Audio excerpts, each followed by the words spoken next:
રાધનપુરના ધારાસભ્ય લવિંગજી ઠાકોરે મુખ્યમંત્રી ભૂપેન્દ્ર પટેલને લખ્યો છે પત્ર। રાધનપુરથી ચાણસ્મા હાઈવેને 4 લેન બનાવવા લખ્યો પત્ર।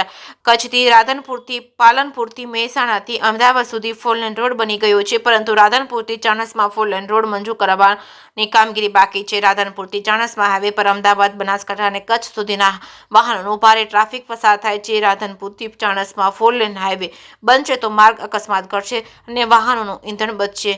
જે કેસરી ગુજરાતી સાથે મનુ ઠક્કર, રાધનપુર। ખૂબ જ મેં આદરણીય મુખ્યમંત્રીને લેટર લખ્યો હતો કે ભાઈ ઘણા કંડલા સુધીના એ 4 લાઇન થઈ ગયા છે, આમ પાલનપુર સુધી 4 લાઇન, તો રાધનપુરથી ચાણસ્મા 4 લાઇન થાય એવી મેં રજૂઆત કરી છે। આદરણીય મુખ્યમંત્રી સાહેબે પણ એ ખૂબ જ મને પોઝિટિવ જવાબ આપ્યો છે કે આપણે આ રસ્તો બનાવશું। એટલે મેં પણ માનનીય મુખ્યમંત્રી સાહેબનો ખૂબ હૃદયથી આભાર માન્યો છે।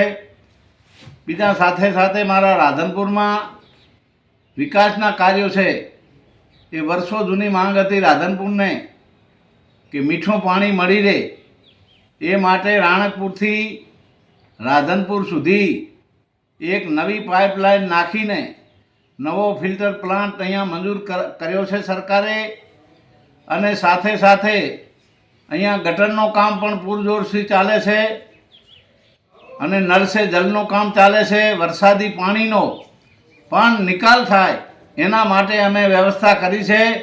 એટલે રાજ્ય સરકારનો જેટલો આભાર માનીએ એટલો ઓછો છે ને આ ટૂંક સમયમાં આના ટેન્ડર પડવાના છે અને એનો કાર્ય છે એ પૂર ઝડપેથી એ પૂરો થવાનો છે। એટલે હું માનનીય મુખ્યમંત્રી સાહેબનો હૃદયથી જેટલો આભાર માનું એટલો ઓછો હસ્તું।